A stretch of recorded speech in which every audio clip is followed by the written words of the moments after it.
changing locations and shit. Man, into this motherfucking bag. Stand on the way I made.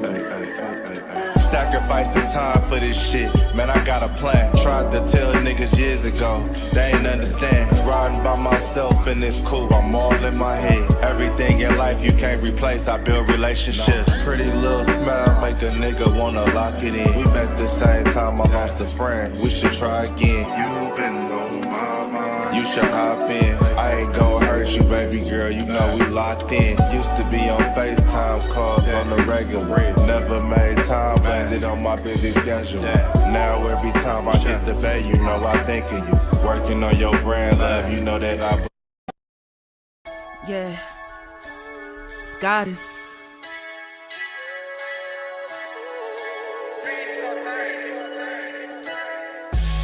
And I'm a day one type of girl. Ain't nothing wishy-washy over here. I don't jump around, stick to one side. Reporting live from the liquor store, man. And when all three of us come together, man, it's Cowboys UnCut. It's Goddess. West Coast Cowboy in the middle, the Kanye West of this content stuff. And I'm a day one type of girl. Ain't nothing wishy-washy over here. I don't jump around, stick to one side. Yeah, the silver, the blue, we got them in their feelings. That star on the field, come pay the D a visit. They say it's hatred, is it? I call it hate and simping. Cause if we wasn't that hating, they wouldn't be in our business. Listen, West Coast say the water tastes better. The fan base go harder, and all the ladies get wetter. Yeah, that's how it is when you straight reppin' for Dallas. We get it in the trap, and landlord tell us what's happening. No explanations in no shape, form, or fashion. When Henny drop the stats, ain't nothing else to be asking. Them numbers don't lie, that's why your argument dry. And we still got them rings, you got your eyes on our prize. Whether an eagle, a giant, or a commando, you in the parking lot crying, we in the Lambo, we stay in our bag, we run it up in the draft. You still talking about the 90s, so who's stuck in the past? Get off me, and I'ma need you 6 feet back. And we ain't hearing nothing till your team beat that. And we ain't scared of running. So one team over here is Cowboys, believe it. Yeah, it's you got it's a poet. Big up West Coast Cowboys, HTM Sports, and Landlord from Alabama. Y'all check them boys out, man. Don't play around with the Cowboys content. Yeah, and you know it's DC, yeah, DC4L. All day, every day. My dear Aunt Sally, we is at the P right now. We gotta go to free agency, then we gotta go to draft, then we can talk about training camp. And Stephen Jones, who's also a multi-millionaire, moves and feels like a what? Like a dude that is got $15 in his bank account. We finna come marching to Dallas with our picket signs, ticket torches, everything we can find. And just like that, we are live in the building, man. What's good with y'all? It's your boy, Henny DeMoore, reporting live from the liquor store. At the very bottom, we got Mr. Run the Damn Ball himself, West Coast Cowboy in the building. What's up with you? And, man, we got a special guest in the building, man. We got the one and only, the angry Cowboys fan in the building with us for the first time in the liquor store, man. How you feeling today, man? Man, doing pretty good. I appreciate each one of you guys for having me on the show tonight and just to chop it up with some well-rounded, like-minded Dallas Cowboy fans. Indeed. Hey, he talking about thank you for having him on the show. And that dude bogarted his way on the show, bruh. I got this. Listen to me, man. Listen to me. I got this crazy text message today. I'm thinking that my baby mama yelling at me or screaming at me for something. And they goddamn angry Cowboy said, but nah, I'm just playing, man. But he did make me an offer I couldn't refuse, you know what I'm saying? So, you know what I'm saying? But he did exactly what he's supposed to do, and that is bogart your way on the show. You feel me? We need more content creators to feel that strongly about what they got to say. You feel me? You feel me? Indeed. And then we also have the other third of Cowboys UnCut coming on here, landlord from Alabama. He is somewhere in a secret location selling bricks as we speak right now. So he will be in eventually. But, you know, in the meantime, salute to everybody. There's currently 74 people or 75 across all platforms right now. I need each and every one of y'all to hit that like button on every single channel and hit that share button on every single channel. That's the only way that we can compete with this algorithm. So you got love for HTM Sports in the liquor store, hit that like button. You got love for Angry Cowboys fan, hit that like button. You got love for Westerdamus, hit that like button. And if you tolerate landlord, hit the like button.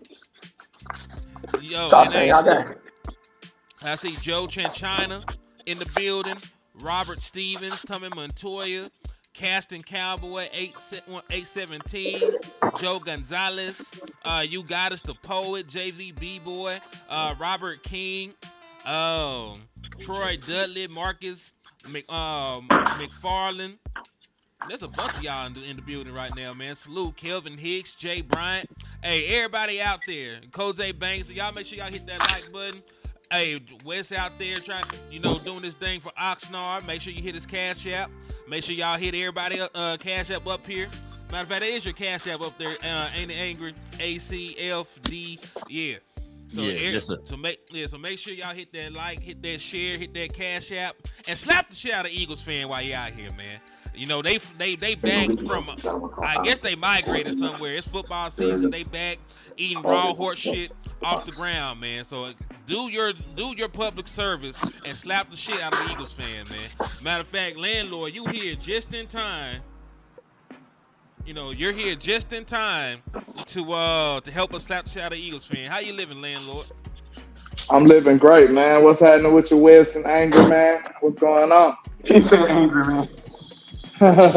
Angry Cowboy fan, Hey, everybody should be angry like you right now for a minute, but we'll be all right, though. We'll be all right. Indeed, man. Indeed. Kind of too hot there. We'll pick up extra. Before we talk about the serious stuff, though, I want to take the time to wish our quarterback a happy birthday. Because Dak Prescott is getting old as hell. Not really. The man only 31 years old, but he's had a very long and successful NFL career up to this point. 3-time Pro Bowler, All-Pro, Offensive Rookie of the Year, Walter Payton Man of the Year, 2023 touchdown leader, highest passer rating and completion percentage by a rookie, most wins by a rookie, 7 games with 450 yards passing, and numerous Dallas Cowboys records. So happy birthday to Dak Prescott. And with that in mind, I'm going to ask each one of y'all, what is y'all favorite memory of Dak Prescott up to this point? It could be a play, it could be a moment. What's y'all favorite memory of Dak Prescott up to this point in his Dallas Cowboys career? I'll start with you, Angry, since you're new to the channel. Ooh, put me on the spot. I gotta actually think about that. I got one. Go ahead. Go ahead, Wes. My favorite memory of I got a couple of favorite memories. I say my favorite memory as a quarterback, him actually playing the sport, especially like play. I would say my most memorable memory, obviously, is the goddamn Cole Beasley. The Cole Beasley touchdown versus the Giants. That was freaking ridiculous, bro. Well, the knee down. Yeah. That was ridiculous. You know what I'm saying? The fact that and I'm going to tell you, the cool thing about the game is, like, he didn't even he threw the ball at a downward angle. Like, Dak threw the ball at a downward angle where only Beasley could go get the ball. Like you think it's hard trying to throw the ball high to have somebody go jump it. Imagine trying to throw the ball low so it don't hit the ground and it still has room to catch someone. Like, that was a freaking, like, that could probably, I wish that showed science or sports science was still around, because I would love them to break down that throw, bro, because like Dak literally threw the ball downwards like he was throwing the ball to the ground. You know what I'm saying? Yeah, your audio sort of shaky right now. Hold up, my son got one. Go ahead. Yeah. I'm saying we can't hear y'all. Hold up. Can you hear me? I always remember that touchdown wish. Hold on. Can you hear me? Can you hear me? Yeah, I can hear We you. hear you now. I always remember that touchdown wish was Steelers when Zeke got a touchdown on the second down. There you go. That was your most memorable. Yeah. Oh, the screen. Yeah. Here, Tom. I actually think I got mine ready. Go Oh, ahead. go ahead. now that I think about it, it was actually this past season whenever Dak was standing in the pocket. It was against the New York Giants, but he was standing in the pocket on a deep crosser. He hit Brandon Cooks, but he stood in that pocket so long. Somebody had the beeline right on him, right in front of him. He stood in the pocket, threw the ball, and took the hit. That shows me, that was my favorite moment, and that shows me what Dak Prescott is all about. Go ahead, landlord. I'm gonna go. Matter of fact, I'm gonna put your Alabama dude up. Trayvon Diggs wishing Dak Prescott a happy birthday. I'm gonna put your Alabama dude up while you give yours, man. Okay, mine is the playoff game, the run. What that was, 3rd and 13, I believe it was something like that. Seattle Seahawks. Yeah, the Seahawks playoff game. Dak with the big time run to keep the drive alive and helped us go on and make that W, man. That was a great moment for Dak Prescott and a great win for him, too, against Russell Wilson. Indeed. All right, I'm going to give y'all mine. And it's actually from the playoffs as well. It's the entirety of the damn Tampa Bay playoff game against Tom Brady. Retiring Tom Brady in fashion while also, putting up one of the most productive playoff games in league history. Hold that thought. Hey, y'all.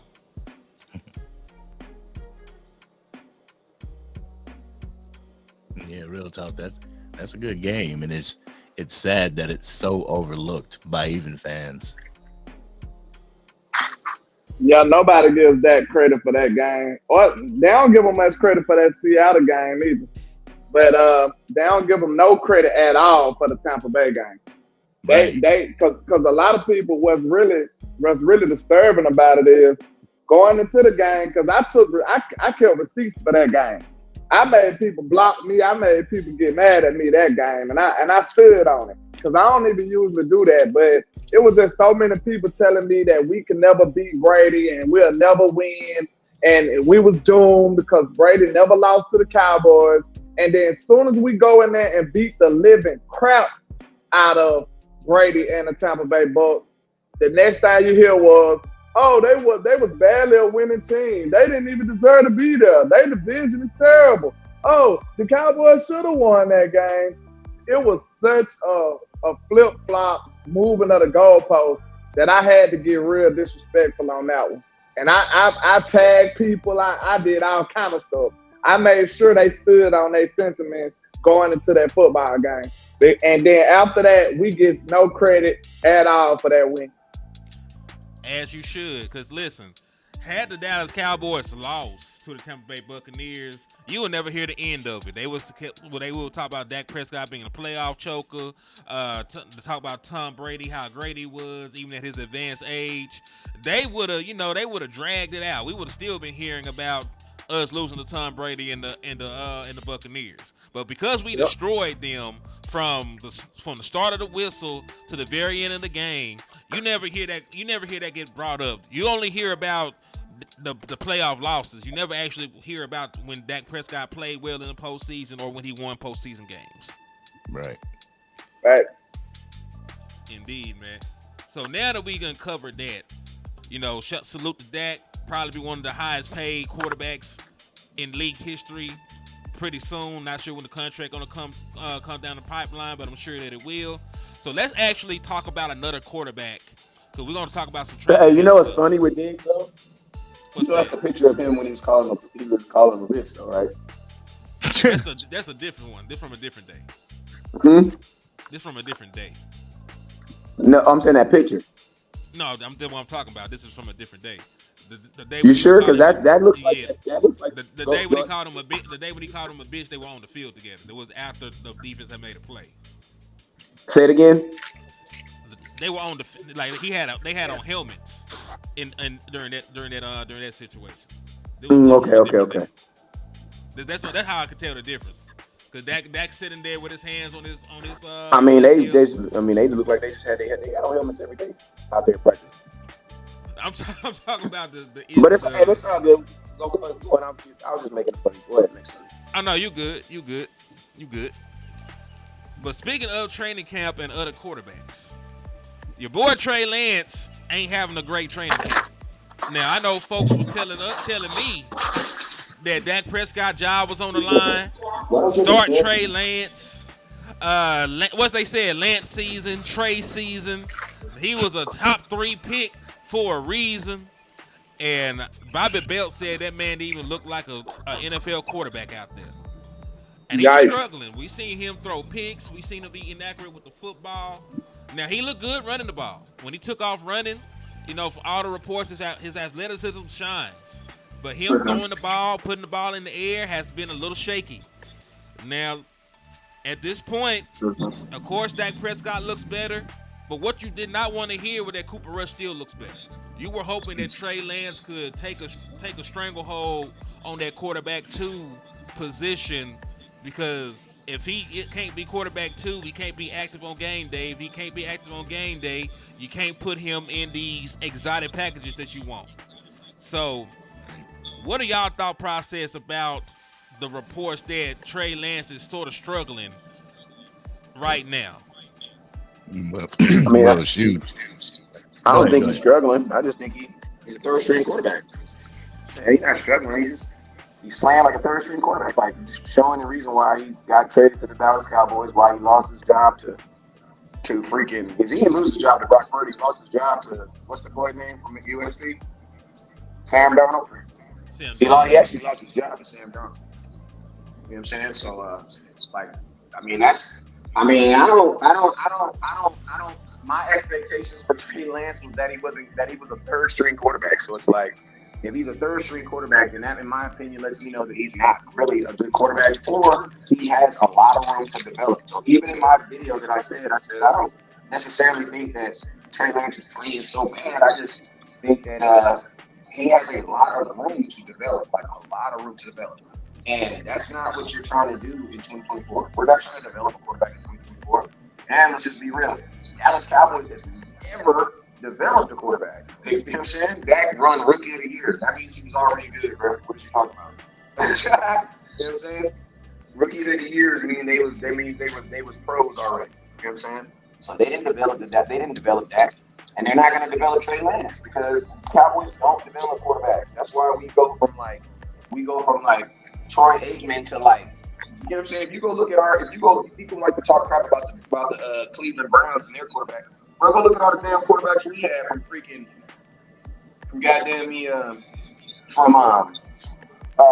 Troy Aikman to all the way to Dak Prescott, or even just to Tony Romo. See all the damn quarterback names we had. You're breaking up horribly right now. Huh? So you're breaking up horribly. I'm breaking up? Yep. Yeah. It's like you got a speaker about.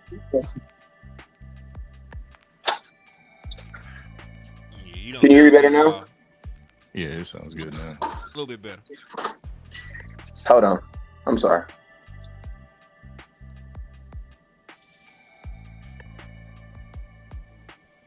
Some people just got it or they don't got it, man. Right. And like, it's too early to say Trey just a complete worthless piece of garbage. But I'll say this. He's not off to a good start. We could just say that consensus-wise. Everybody could say that he's not off to his best start. But like we're saying, I'm a Cowboy fan, so I need Trey to be better. I need Trey to do good so we can get some type of resources for him, because I want to use him as trade bait. I don't want these reports to come out here. So for the people who was up here campaigning for him to be going against Dak Prescott, you can lay that to bed. That was never a thought in my mind to begin with. But we do need something to come from this. You know what I'm saying? Because this right here shows me that Jerry Jones went into this without any type of supervision. Like, he was doing this freestyle by himself.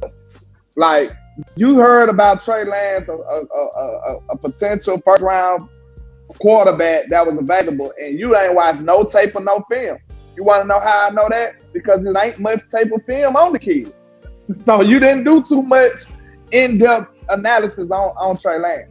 Because if you did, if you looked at him in college, mostly all he did was run around. Like, run around until somebody was open. And that's something you can do at a D3 type school. Right. And Coyote, I'll give you that. Listen, I'll give Trey Lance preseason to see if he can put it together. And so I'll give him preseason to see if he can put it together. But from what I'm just going off of what they saying right now. Listen, we done waited this long to get to training camp.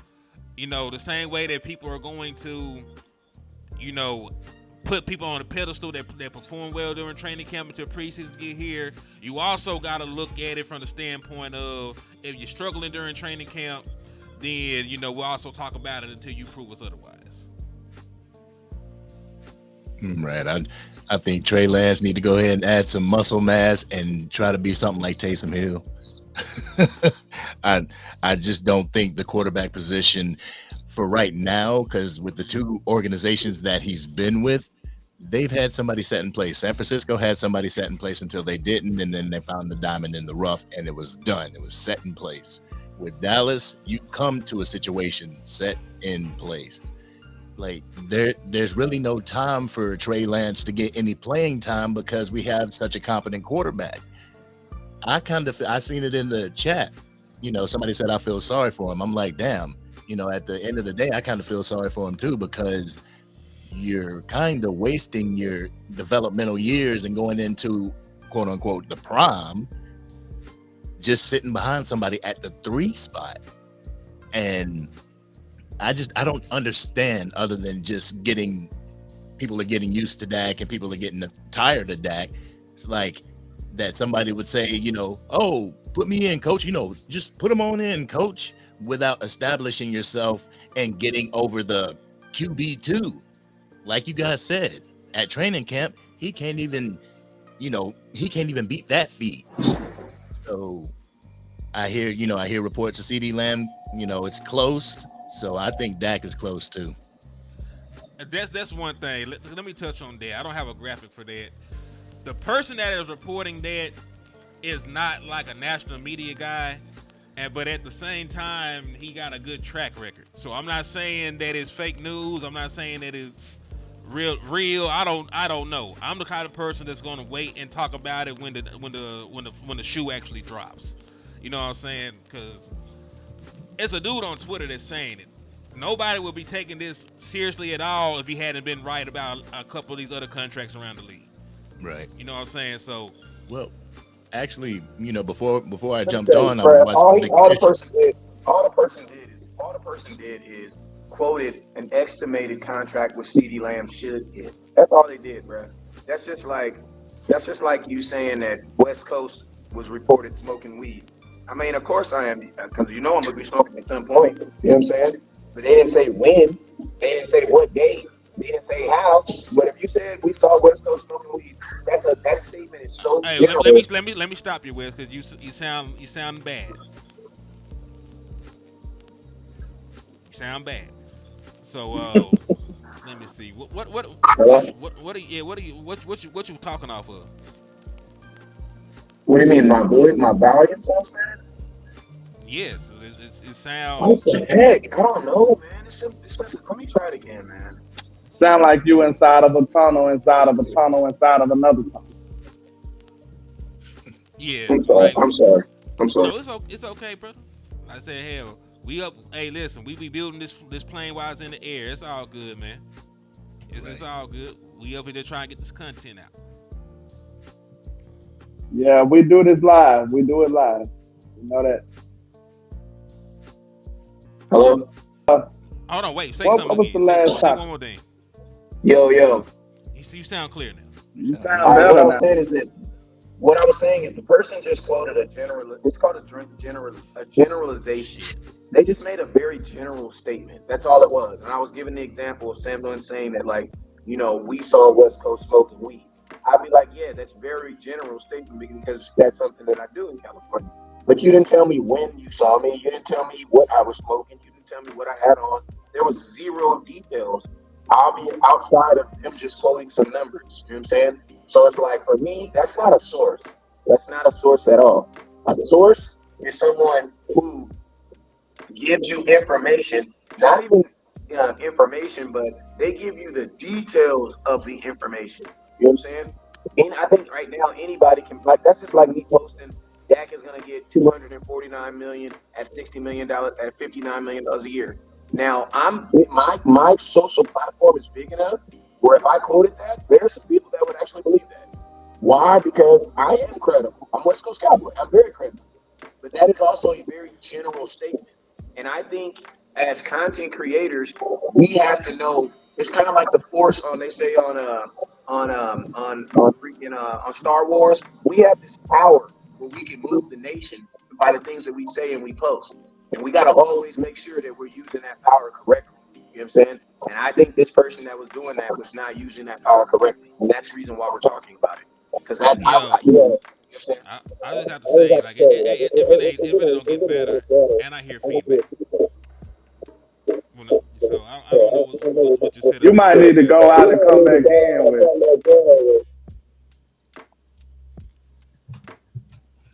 Yeah, and also to delusional.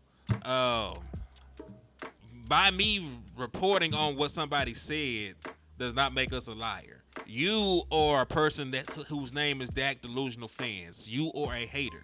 So no, we are not actually taking your opinion, at all. We don't give a damn what you're talking about. So if I go out here and say that somebody was at training camp said he didn't look good, that's just what it is. Now, I ain't seen Law video, much respect to Law Nation, but I'm just reporting about what somebody else at training camp said. So you can agree or you can disagree, but at this point, he's not the only person that's saying it. There are plenty of people that are at training camp that's saying that he's not particularly playing well, and we're gonna leave it at that. Can you hear me? Sort of.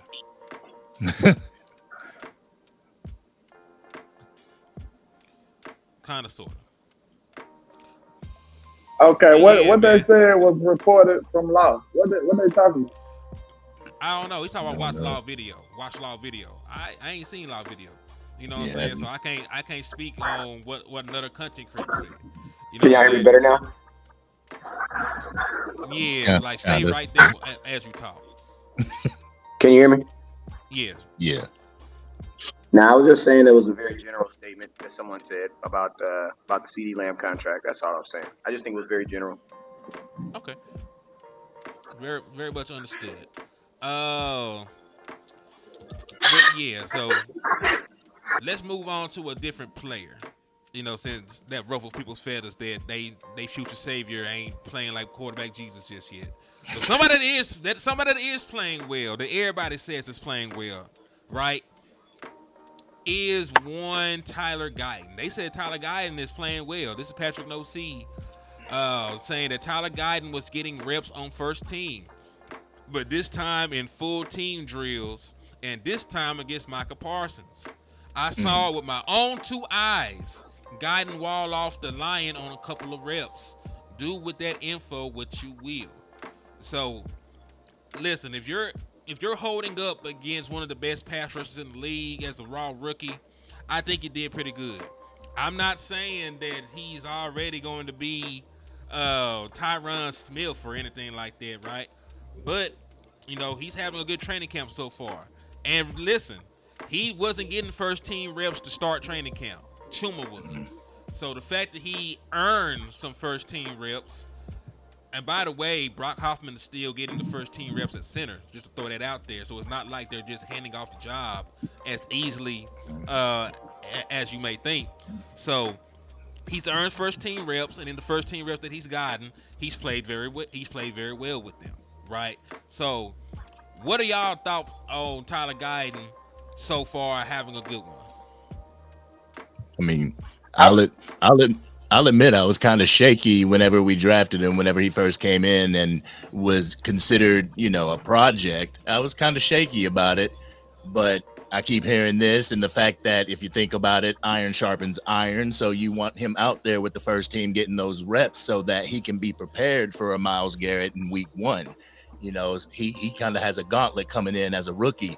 So to hear reports like this, it really it soothes my soul. Yeah, I can't lie. My thoughts about Tyler Guyton, I look at him as he's really giving me Tyler Smith vibes. He really is. And it's early. I know that's high praise, but I promise you, the things that I liked about Tyler Smith, contrary to what a lot of other people were saying when we drafted him and when he came in, I like the same things about Tyler Guyton. It's his mindset, his tenacity, the way he go about his business. This man, I don't know if y'all watched his interview, but this man said every day since he was drafted, he did not go on vacation. He ain't did nothing. He worked with Duke every single day. And when I heard that, I said, wow, that's the same type of attitude Tyler Smith had when he came in here. That boy was all about his business. Tyler Smith was all about putting on for his hometown. And that's exactly what Tyler Guyton looked like he on. He trying to put on for his hometown again. And it just hit different when you playing for your real state, your real team, your real city, it look like. We might need to drop a few more of these guys straight out of Texas. Because they look like they play with some pride on their shoulders. I'm happy that the Cowboys. I'm happy that that he's playing well. You guys gotta remember though, they ain't putting no pads on there. So what it just means is he moving fast. So let's talk about. Offensive line, defensive line. I'm gonna keep it real with you. I don't even look at them when they're not in shoulder pads, helmets, and stuff because there's not really nothing that you can really do. I know for a fact Micah Parsons is not going 100% if he is not in no shoulder pads, no helmets, because you're not even supposed to. They're not supposed to be going 100% right now. So, and then with the injury to Sam Williams, I guarantee you they're going even less. Now they going even. They are now. I'm not sure. I'm not sure this was before or after, but I'm glad that you said. Well, matter of fact, I'm gonna let. Matter of fact, everybody has spoken on Tyler Guyton so far, right? Yeah. Okay, then we can segue to the Sam Williams injury. Cause dog, man, what the fuck? Yeah, that's crazy. I literally talked to him on the first day of training camp. I said, Slam. He looked dead at me. What's up, West Coast? And then he did the drill. Then when he came over and did the drill, after he did the little drill, he came over and dapped up both my sons, got back in line, did the drill. And the next day, you know what I'm saying? That's sad. I was crying. I didn't even lie. I was crying about it. Indeed, man. So first and foremost, man, we wish a speedy recovery to Sam the Slam Williams, landlord. You know, you coined the shit out there, by the way. This is man. The MRI confirmed that he tore his ACL. But what this report does not also list, he also tore his MCL. So he actually has multiple ligament injuries. So he has an ACL and an MCL, and he will be out for the entirety of the 2024 season. So before I even pass this on to y'all, I had some free time, so I made a graphic. So the Dallas Cowboys, of course, lost Dorrance Armstrong. He's playing with the Washington Commanders. They lost Dante Fowler, who was also playing for the Washington Commanders. And now they've lost Sam Williams. Between the three of them, they lost 16 sacks for the 2023 season. I'm not, and you know, that's not counting the pressures. They're not counting the quarterback hits. They're not counting the hurries. But the Dallas Cowboys lost a large portion of their sack production for last year. Because we only had like 50-something sacks. You know, you get to 25, that's half of that. So they'd have lost like 40, 30, whatever the percentile of their sack and pass rush percentage. So with what the Dallas Cowboys currently have, where are they going to get this production from? Because like real quick, Henny. I was actually in West Coast Live earlier today, and he spoke of something that was real pertinent to this situation and Sam Williams going down. So I'd like for him to repeat what he said. He put a video out about it, but what he said it was jewels. So go ahead. Cowboys fan. Thank you, because I actually forgot to post a video. Oh. Oh my God. Thank you so much, bro, for reminding me. I will post that video as soon as I get off this live. What I was basically saying is the person who needs to replace Sam Williams is no other than Micah Parsons. Like, Micah Parsons needs to stay his ass on the football field. Like, Micah Parsons already is getting subbed too much. You know what I'm saying? And more importantly, Micah Parsons wants to get paid like the highest paid defensive player in the year, $30 million. Well, $30 million is stay your ass on the field on every play type of money, bro.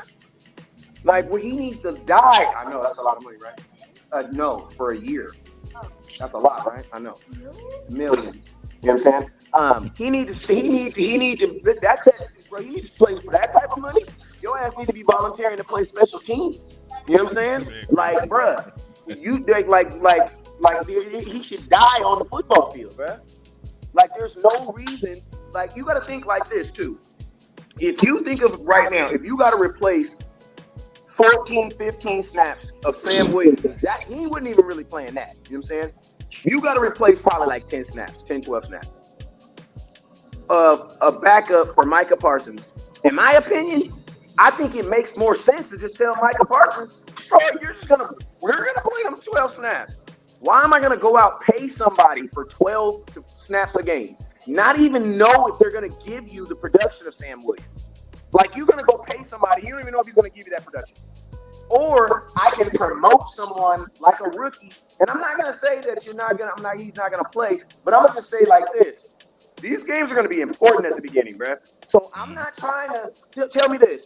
When you took Micah Parsons off the field, we was not okay with that. But at least you took him off the field to replace him with who? Sam Williams, a.k.a. Slam Williams.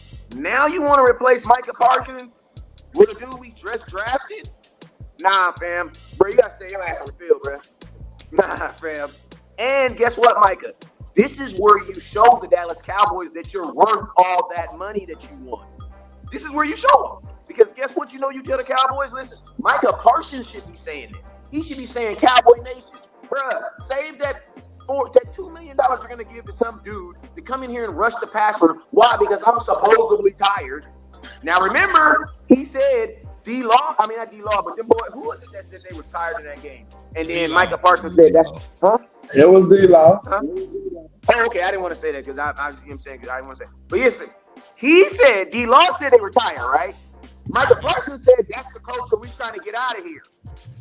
He listened to that Kevin Gates. We don't get tired. So since you don't get tired, yes, stand on the field. I need you to stand on business on what you said. I need you to stand on that business on what you said about D-Lo. I need you to stand on it in 2020 and in 2024. This year right here. You said you don't get tired. You said that's the culture we trying to get out of here. Show me then, bruh. And you want to get paid $30 million? Show me. Michael Parsons, listen to me. I love you, dog. And if you do this, I'm going to be standing in the parade saying, pay that man, pay that man. I'm already saying paying it. I'm already saying paying it. But guess what, Micah? Now you have the opportunity to do it, bruh. So you need to do it. Micah Parsons needs to play. That's what needs to happen because there's too much of a drop off between. There's nobody on this team now that I want to take Micah Parsons on the field, especially if Micah Parsons is healthy. He's healthy and he ain't tired because remember he said he don't get tired.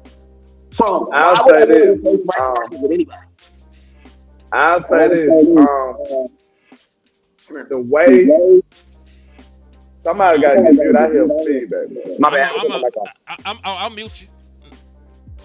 Okay. The way we gonna get our production in pass rush, I feel like it's gonna have to be Zim. Zim are gonna have to scheme up some stuff, man. It is what it is. And I don't know about the rookie kneeling. I don't know about Junior Faye Hoku. I actually like Chancey Ghostin, but I don't know if they're gonna give him a shot at DN. They keep throwing him in the inside. So I feel like Chancey will be a nice DN, no lie. But I don't think they're gonna be smart enough. Maybe Zim's smart enough to put Chancey out there. And I guarantee you, if you put Chancey on DN, he gonna be a beast. I ain't saying he gonna be a pro bowler, but he gonna do a damn good job. You gonna notice him way more than you've been noticing him at defensive tackle. I tell you that much. But another way you can do it, you got some fast linebackers. You know, Zim like to get exotic with his blitzes. You're going to have to get some Obershawn in there mixed in there. You're going to have to get some Damone Clark mixed in there. You know, our linebackers didn't do much blitz. So we probably going to have to put some packages where you got Overshawn off the edge. You know, he showed a lot of that out of Texas. He was coming off the edge in Texas. So I would love to see some Overshawn coming off in the blitz. He could be the extra man. Hey, landlord. They're using hold on, man. as your third linebacker right now. I'm giving you an update on what they're doing out there right now. So that's what I'm saying. Say what? You're the only way you would be able to use Overshawn as that extra guy is if you're replacing that as a linebacker. Overshawn is basically your starting third linebacker right now. So he's actually on the field. I know, but you could just switch up the alignment and put him on the edge. You can switch up the alignment and put him on the edge, make him come to the line. I ain't saying this is a. Hold on, I'm not saying this is a base situation, but in pass rushing situations, you could just put him on the edge. Go ahead.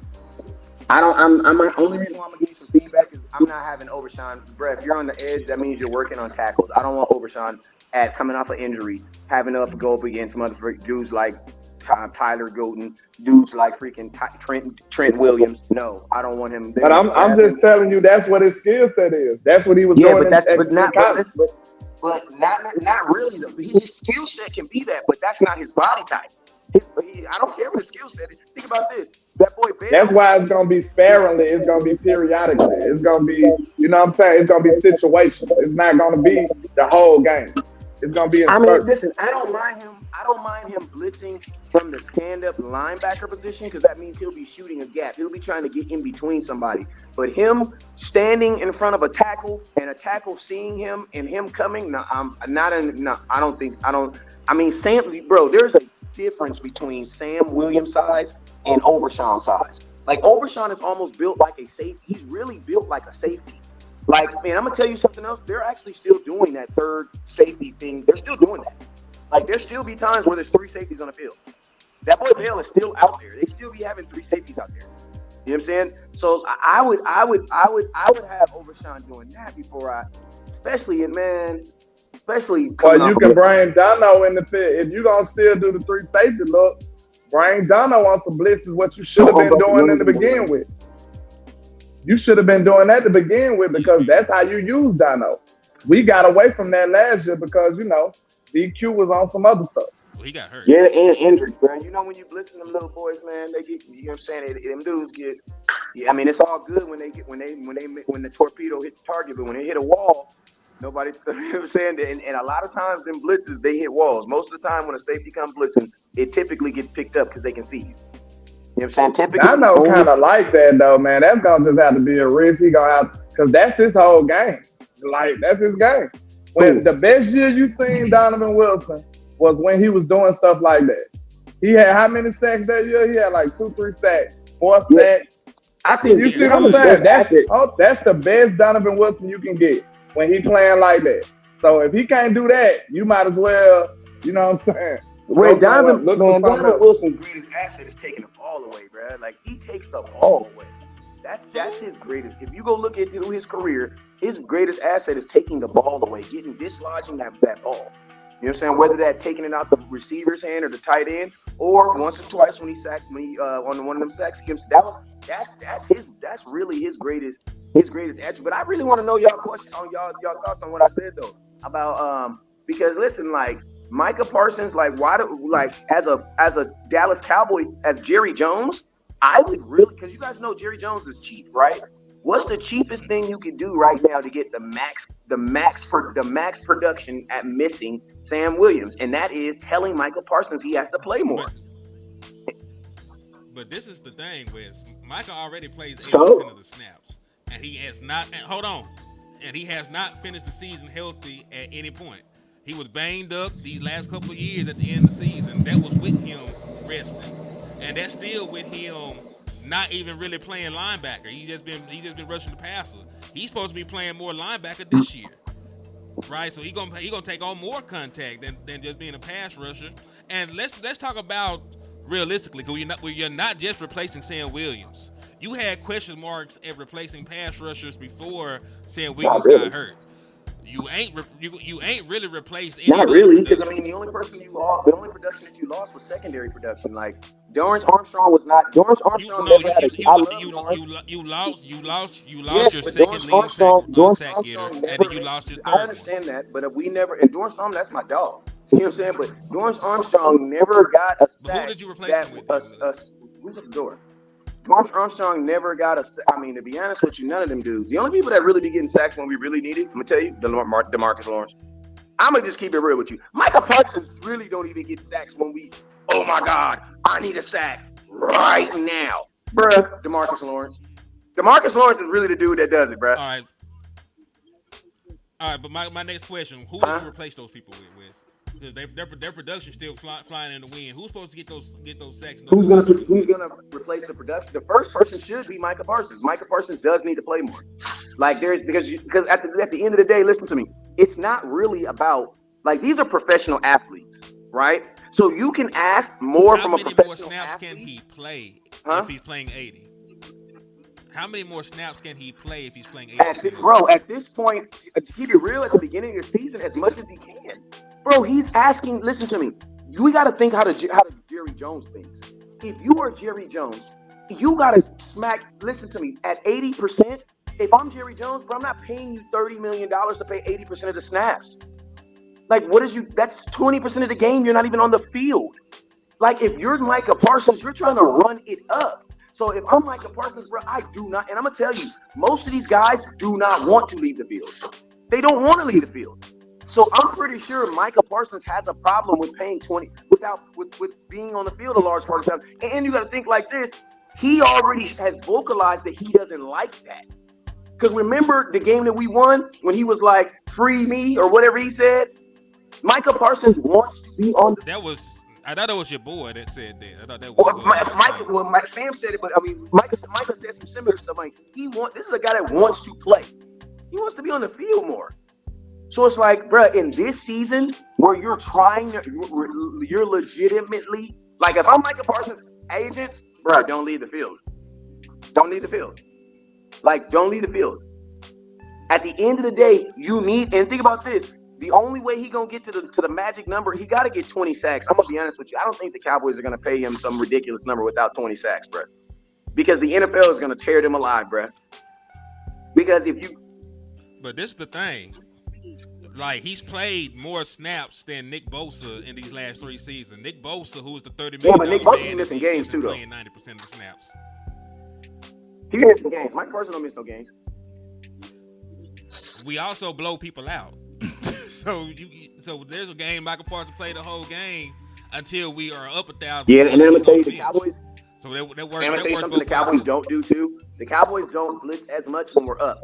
Like we don't try to smother opponents. You know what I'm saying? We don't do that, and that's why opponents be low key getting back in games. Because when we get up, we kind of turn it down a little bit. Where other teams, when they get up, they just let them. We would never. I don't think a player on our team would ever have a chance of getting 7 sacks on a quarterback. You know what I'm saying? Because the Cowboys would turn the blitz down.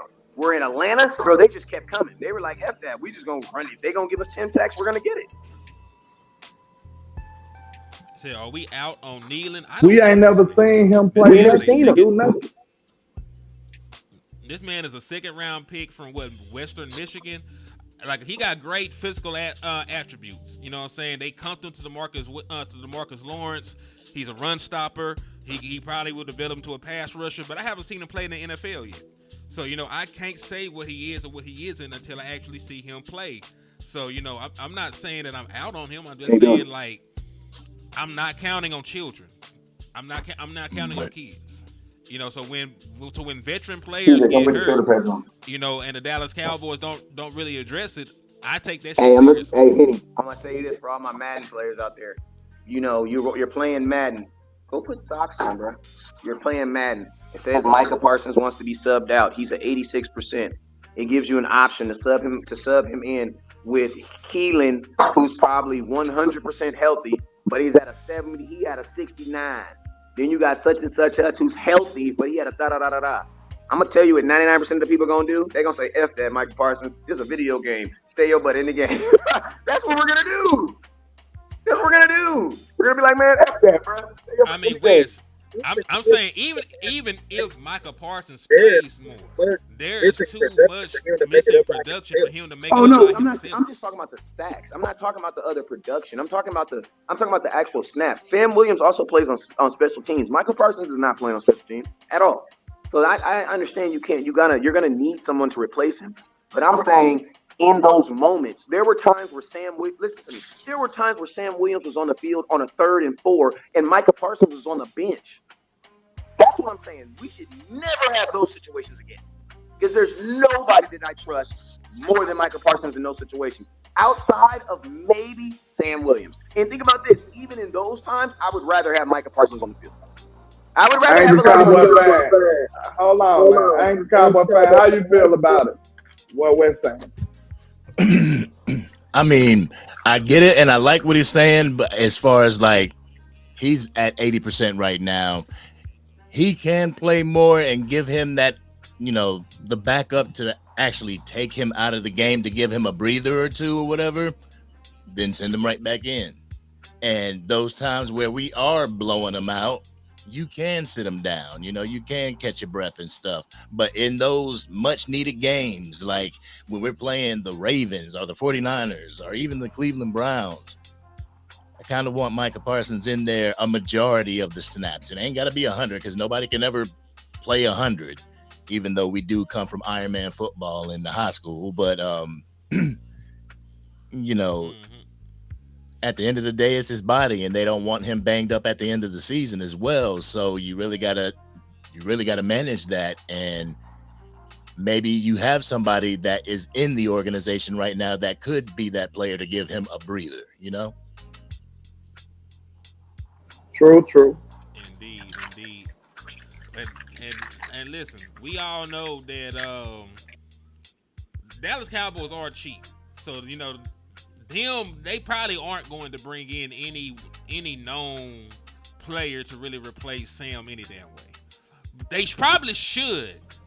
You know what I'm saying? Because listen, the same way that we're one injury away from having a mediocre wide receiving core, we're also one injury away now from having probably the worst pass rush in the league. If anything happened to Michael Parsons, if this man wake up with a hangnail, he got a hangnail. Man, how the hell man? We've been around each other too long, bro. A hangnail, we are toast. But I was about to say this. Can y'all hear me out for 1 second? All right. We know. Go ahead, bro. It's a lot of people that like to indulge in the ganja, the cannabis, all right? It's legal now. It's basically legal everywhere except Alabama. And in the NFL, it's legal. So what's wrong with Michael? What about Randy Gregory, man? Just hear me out. Let's bring Randy Gregory in this bitch. What's up? I take Randy Gregory. I believe in his would I take Randy Gregory back? I mean, you listen to me. I would take him back. Why not?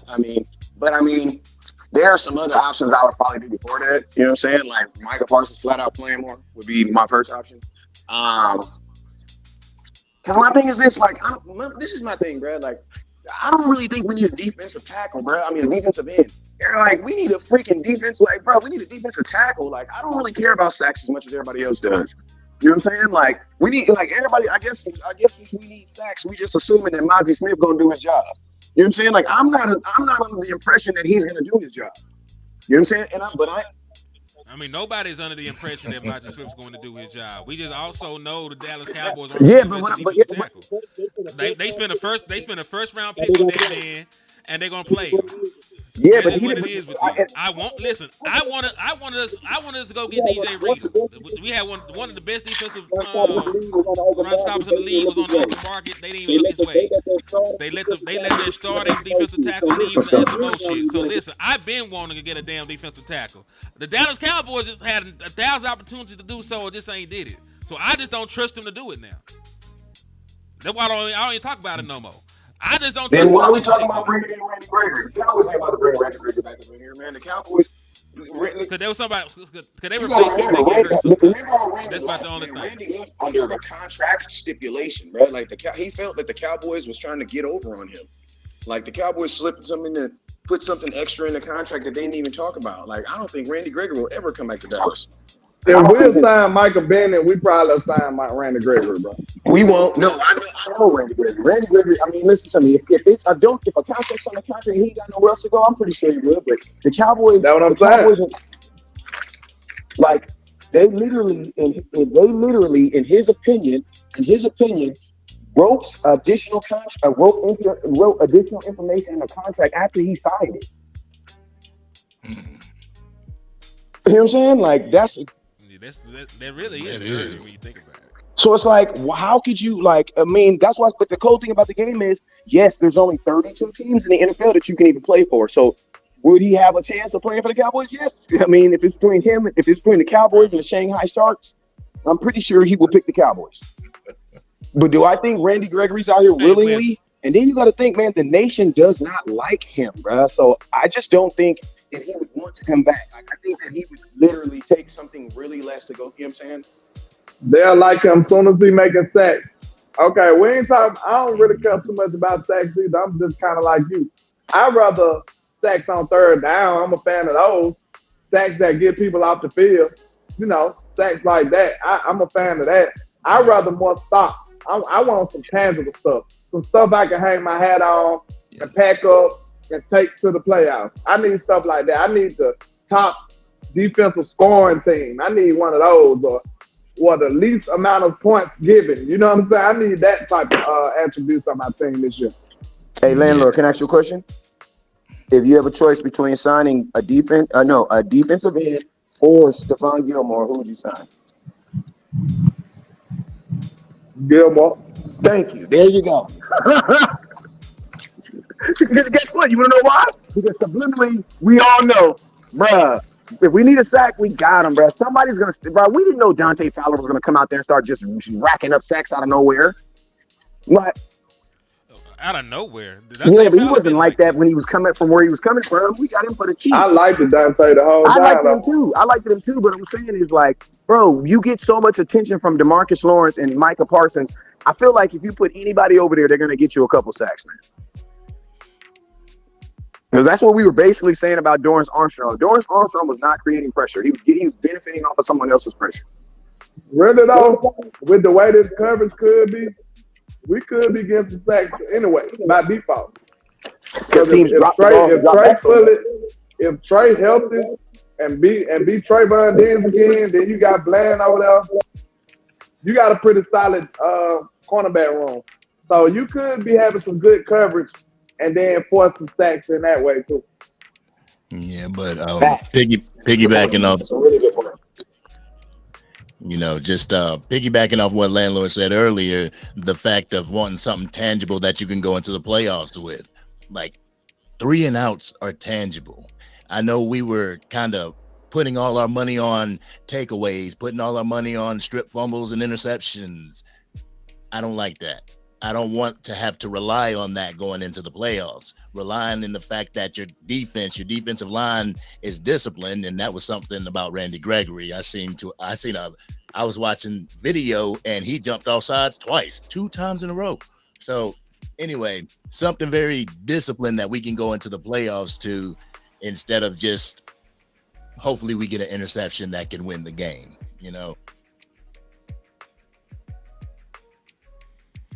Hopefully. We'll see. But at this point in time, the Dallas Cowboys can't do anything. They got one pass rusher. They can't stop the run. We got 1,000 questions. We got more questions as of today than we do answers. Because I still don't know what our damn running back room gonna do outside of Zeke. I don't even know if Rico Dow gonna stay healthy because he hasn't up to this point. So I don't know, man. There's a bunch of things the Dallas Cowboys need to address. So, hey, there's no wrong answers to it. Because, listen, we've been needed a defensive tackle. We needed a defensive tackle for the last 5 years. Have we gotten one outside of old man Jonathan Hankins, who was a journeyman? Hell no. But, Do you think they got a Hankins move up on their sleeve? I hope. For the love of God, I hope. Because, listen, the defensive tackle you're banking on is coming off of surgery, right? He's coming off of surgery. So how am I supposed to expect this man who struggled last year to play better than he did last year when he may not be 100% to start the damn year? Like, he ain't really been getting better. If you're rehabbing, you're not getting better. You're just trying to heal your body so you can be back the same person. And once you're recovered, then you can build on that base that you built up. So I'm not really even sure how good Monty Smith is going to be to start the year off. Secondly, when you look at the entirety of the defensive tackle room, like, dog, who the hell is out there that we have? Just because Osa, hold on, I'll be done in just a second. Osa damn 3-tech. He don't stop the run. The boy from Auburn, a 7th-round pick. You can't expect shit from him. The other guy's also a journeyman defensive tackle. So who on your team is supposed to be stopping the damn run? I was just about to say, damn, I think I might have lost my train of thought. You were talking about the defensive end. You're getting old, man. I mean, defensive tackle. Yeah, that's what it was. It was some real messy stuff going on. Okay, I'ma just warn you. Okay, what do you think about Michael Parsons' 3-page analysis on Monty Smith? Yeah. I ain't seen it yet. Break it down for me. Oh, he said a lot of stuff. I've seen some people say it's leadership and this and that. And I don't know, bro. But they asked him what he think about Monty Smith, and he went on to say something along the lines of, it's not what Monty is gonna do, it's about what Monty has to do. And he has to be this for us, and he has to do that, has to do this. It was you gotta kind of watch it, man. Then he came down and said that's why he pushing Monty conditioning and he doing this and he doing that. He's being supportive after he pretty much said, kind of threw him under the bus. He was like, if he can't do it, in this league they find other people that's able to do it. He said stuff like that too. So I mean, you gotta watch it, bro. It was kind of eye-opening, eyebrow raising in my opinion. But he gave a thorough analysis on Mozzie, and to me, it's like I say, just you should leave that for the coaches. That's just my opinion. I mean, at the same time, there's a lot of people that actually want that from their leaders. Right now, I consider Micah, he's not a leader just yet. He's taking those steps in that direction. But being, teammates and everything, you wouldn't want a teammate that you would look up to, because Monty Smith is definitely going to be looking up to Michael Parsons as that figure. You wouldn't want that figure to come to you and you're like, yo, you need to tighten this up because this is do or die. They will get rid of you if you don't tighten this up. So we need to get it popping. We need to get it going. That's something that should be left to the coaches and not the leaders of the team. In my opinion, yes, because when you think about it, that's almost operating as if you don't have any flaws. You a player. So it's players like he lost that might look at Michael like, yo, he needs to do this, he needs to do that. That's not a player's place to come up here and do a full analysis on a player, in my opinion, because of that. That's almost, if you're an active player, that's almost saying like you perfect. If you can sit up here and just break down somebody, I'm sure it's somebody on the team that could do you the same way, but they won't because it's a certain etiquette in this. You see what I'm saying? If you ask DeMarcus Lawrence, I guarantee you it's some things that he feel like Michael should do better. But he ain't gonna come on there and say that because it's proper etiquette amongst those players. He shouldn't have did that, in my opinion. That's just me. Some people call it leadership, but I don't see it in that light because you gotta listen. Did you actually see the comments that he made? Like, did you hear what he said? I did not. Yeah, you got to kind of see it, bro, for you to get the proper feel of it. That's just my opinion. I'll definitely check that out. What about you, Wes? Did you see Micah's comments about Micah needs to shut up, bro. Like, Micah talks too goddamn much, bro. Like, for a guy that, like, he needs to close his mouth, bro. Like, at the end of the day, bro, this is the thing, bro. Like, how do I say this, bro? Like, all that stuff, listen to me, all that stuff about people saying him about being selfish and all that stuff, bro. I'm starting to realize a lot of that stuff was true, bro. And it's not that he's just selfish. He is. Can you hear me? Oh yeah. Y'all can hear me? Oh, my bad. I thought landlord said he couldn't hear me. My bad. My fault, brother. I thought landlord said something. Landlord, you alive? I heard you say yikes and you went silent. Yeah, you I said over there, yikes. my boy? That's all. Hey, we know you work in an environment, bro. So if you say likes, we making sure you got all your fingers and toes and legs and stuff. You good? Man, Yeah, I'm good. I'm not at work though, so I'm good. He out there cooking up that batch and that That's what I'm saying, boy. That boy said yikes, and we had a federal warning came across the street. Yeah, that man be living Breaking Bad. Hey, but listen to me. Micah needs to learn that for a dude who in the media, he does not do a very good job of conducting himself in the media.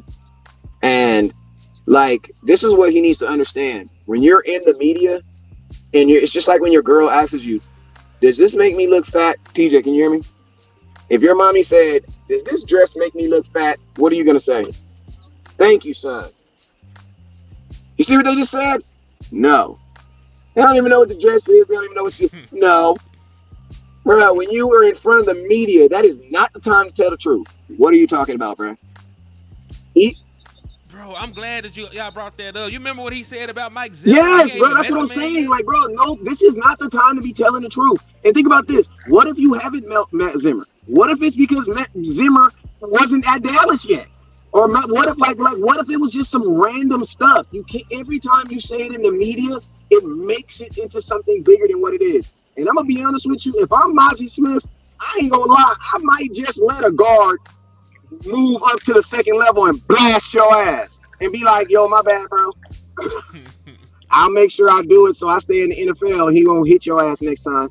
I might do that one time. I might let him get cut one time. Because he need to understand, big dog. Yeah, because you gonna need to understand that, guess what? If I play better, that means you get to play better. You out here talking about replacing me, but I'm a first round pick. What the hell? What is that? Like, Micah Parsons, if anybody knows that it takes a year or so for a defensive tackle to get immaculated, like, come on, bruh.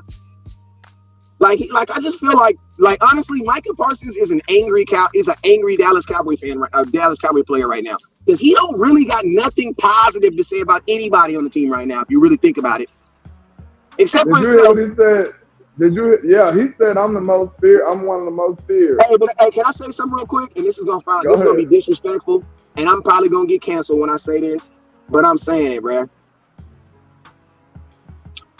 Micah Parsons is the president of Bleacher Report, right? Yep. His brother blogs on what platform? Who knows? Next. Thank you. There you go. All I'm saying, if I was the president of Bleacher Report, Henny, listen to you, my cousin, dog. You ain't even my brother, but you my cousin. I swear for God, you ain't working for the state no more, bruh. I'm the president of Bleacher Report, bro. You full time. What are you talking about, bro? Go write some articles. That's all I'm saying, bro. Yeah, that's how it should work. But like, I'm just looking like, Wes, you said something, bro. Like, a lot of the rumblings that we heard in the offseason, like they say it's the Micah Parsons smear campaign, but I'm not going out what I see other people say. I'm going out for what I see from you, bro. I'm just being real. I can't turn a blind eye from every characteristic you're showing me. I can't do that. Facts. And think about this, landlord. We don't even know Micah Parsons like that. We're not even in the locker room with him every day. So imagine a dude that's in the locker room with him every day. It's probably a last piece of cornbread Micah Parsons grab that hoe. Like, go sit down somewhere, boy. Man, my cornbread. Bro, Micah pissed me off every day. And I don't even be around to put the post up. So listen to that. He said Micah pissed every day. Hey. I'm just being real, man. Cause like you said, look at this now. Did you hear? See, y'all got to go back and watch that interview. Yeah. Because they asked him about Malik Hooker. You should have seen his mannerisms and how he was. What? I'm gonna tell you right now. From that interview alone, I can tell you 100% without a shadow of a doubt, Michael Parsons do not mess with Malik Hooker. I'm going to tell you that right now. I promise you. And I'm not overreacting. I'm not being hyperbolic at all. I'm just telling you straight up from a man knowing what a man look like and feel like from his mannerisms and how he looking at you. You can tell Michael was not fond of Malik Hooker. And that problem that they had is not resolved either. Nope. It's not. And I just got to be honest with the people. I'm sorry.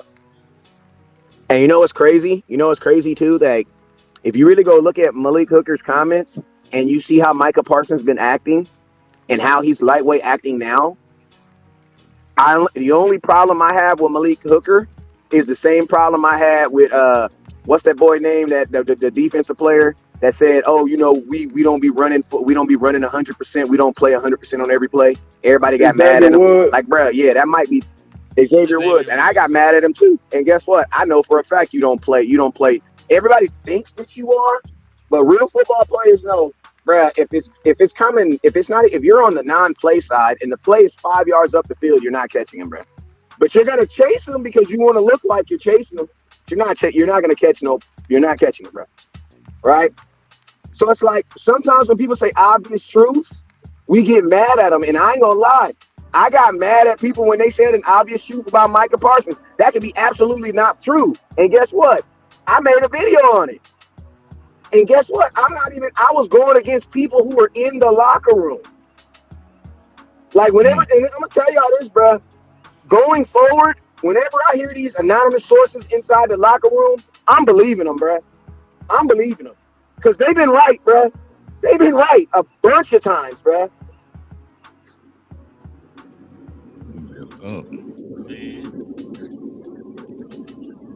Indeed, man. So we've been on here though, man, for a little bit over an hour. Do y'all got any closing thoughts y'all want to give to the people before we shut it down, man? I'm pretty good. I just do not, when the regular season kicks off, do not have that syndrome that Man in Black did with the little swipe away your memory type gadget. Don't be acting like that happened to you. Remember exactly how you felt during free agency going forward. That's how I want you to know. So when it comes down to it and we're not living up to what your expectations, remember, don't just put it all on Dak. Don't put it all on Mike McCarthy. Because you got a whole toxic front office that's doing a lot of nefarious foolishness on the behalf of this football team. Yeah, that's true. Micah Parsons double mad. He ain't getting paid, and I think Micah Parsons is just a little upset about his money thing right now. And I think because of that, his tackness is gone. But he also from Philadelphia, where them dudes in the East Coast don't have no tack anyway. You know what I'm saying? So that's just kind of, he ain't got that southern. He not one of them southern dudes that just be like really nice and polite. He not one of them dudes. You know what I'm saying? He from Philadelphia. He from the East Coast, where they gonna say their mind anyway. Like, so I've always said that Micah Parsons is an NFL star. He is not a Dallas Cowboys star. And a lot of times those guys don't do well in Dallas. You know what I'm saying? Because they tend to be bigger than the actual star. And I'm sorry, Jerry don't like that. So I want Micah Parsons to be on this team next year. So I really do hope he gets to, not next year, but because he's gonna be on. Stephen Jones already said he's on the team for the next 3 years. So yeah, I guess I ain't got nothing to worry about. Never mind, I'm good. Okay, time out. Cowboy. This is the last question before we ride out. Do you view Micah Parsons as a lifetime Cowboy? No. Is there such no? Thing as a you know what I mean. If there is, that's what we're talking about. I'm gonna say Emmitt Smith didn't even finish as a Dallas Cowboys. You know I'm not talking about every second as a Cowboy. I'm talking about the greatest parts of his career, the majority of his career prime, being played in that. Yeah, I believe the prime of his career will, because the Cowboys know how to milk that. They know how to milk that. And I'm gonna keep it real with you guys. If you really think about it, that's the only time the Cowboys really want you. The Cowboys only want you at your prime. After you at your prime, we will release you a go. Because we're not releasing players because they can't play. We're releasing players because we don't think they're in their prime anymore. So Jerry's okay with paying players as long as they're in their prime. So yeah, I think Micah will be there 3 years and then maybe a year after that. But after that, unless he get traded, but I also think Micah's gonna get traded. Man, I'm out of here, bro. Mm. All right, Wes. Hey, so I'll answer the question. I think Micah will be here, like you said, probably the majority of his career. I think the moment he's not a 10-sack dude, that's when they'll let him go. You know what I'm saying? But as long as he got juice, he's making all-pro teams, and he can back up all the shit he talk, he'll be a I think that was the perfect way to say it. Because I'm telling you right now, what it is that long time battle between the talent and the headache. You know what I'm saying? And with like me and Wiz just said, like, be honest, bro. It's a headache dealing with Michael, bro. I can tell this on the interview, bro. It's a headache. Like, real talk. I that's what my judgment tells me. I'm a pretty good judge of character, bro. I swear I am. And it ain't never led me too wrong. I'm gonna tell you straight up, he seems like a headache. So okay, is the headache when the headache stop out? I mean, when the production start being less than the headache, all right, that's when it's gonna happen. I feel like they did this the same way. And listen, I think Dez still had a little bit left in the tank before they let him go. You know what I'm saying? Like, especially with what we put out there the next year. Them boys brought out Allen Hurns like that was a good Dez Bryant replacement. But like I said, the headache, the production didn't outweigh the headache. That's when they had to let him go. You right. Yep. You right, because listen, they got rid of Dez without even having a replacement on the team. Was my point. So you know they didn't even do it based off of football need. They just got rid of Dez Bryant. Yeah. So yeah, man. But I don't know. What you think, Angry? I ain't get your thoughts. Your thoughts. My thoughts on the whole Micah Parsons thing. I have. Will he be a lifetime Cowboy? Will it? Lifetime Cowboy would be 8 years and beyond. I think he'll get this contract, obviously, but the next contract he might be looking to go somewhere else. So no. And the only way that he remains a Dallas Cowboy is if Jerry and Stephen Jones keeps him here and makes it worth his while. So I kind of see them dealing him off at a certain point, getting what they can for him. I don't think it's gonna work out, bro. I'm just being real. And then he seemed like, you know, he a fan of all these teams. It felt like Micah do that easily and just be like, all right, I'm gone. Straight up. And go join any other team and still feel like he Micah Parsons, no problem. So I that's not something that's out of the realm of possibility in my opinion. You remember they said, just like Wes said, and then we gone.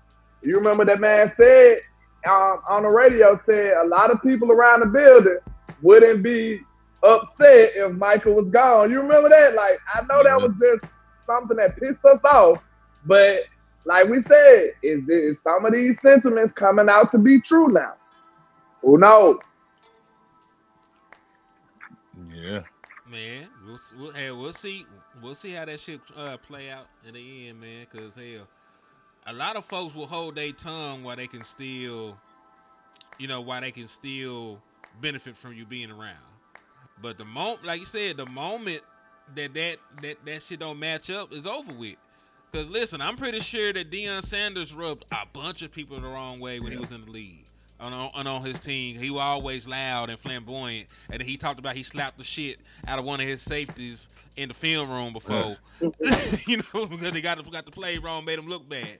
Like shit like that only fly, and you still on the team because you're fucking Deion Sanders. If you were out here playing like Anthony Brown and you were acting like that and doing that, your ass wouldn't be in the league. We got on Micah Cowboy by nature because of his comments he had about Miles Smith. That's how we got on Micah, sir. And that there's one thing that you said earlier, landlord, is about expectations going into the season. And that's one thing that I see a lot of Cowboys fans do. They get their expectations so high that when, the fall happens, it's such a long fall. That's why I'm a fond believer, like, just temper your expectations at the beginning of the season. Like Landlord said, think about what happened during this whole offseason, because you guys have been here and the Cowboy content creators have been showing you what's been going on during the offseason. Keep that in mind and temper your expectations. Be like, okay, we can make it to the playoffs. Don't make it the NFC Championship game or the Super Bowl. I know that's the grand prize. I know that's the main goal that we shoot for. But dang, a little bit more often than not, we don't make it. So temper your We'll need some good chips to fall, Angry. Like, it's possible, but we'll have to have some nice chips to fall. Like, we'll need most of these risky moves we're doing right now to be working out perfect. And that's just not a realistic thing to think about. We definitely not going to need that the running game, the running back room by committee. We're going to have that to shine. Yeah, there's a lot of stuff. True. Man.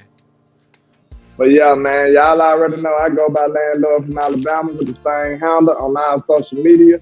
HTM, let them know where to find you at so we can go and wrap this thing on up, man. Man, it's your boy, Henny DeMoore, reporting live from the liquor store, man. You can find me at HTM Sports on YouTube, HTM Sports on Twitter, and Henny DeMoore on Facebook. So tap in, sub, show some love. Appreciate all y'all in advance. Angry, let the folks know what they can You find. can find the man, the Angry Cowboys Fan, at the Angry Cowboys Fan on YouTube. You can also find me on X, TikTok, Instagram, and Facebook. Come join your boy on Facebook so that we can actually go live. I need more people to like the page. Really? Indeed, man, indeed. And hey, in the words of the boy West Coast Cowboy, man, never look down because the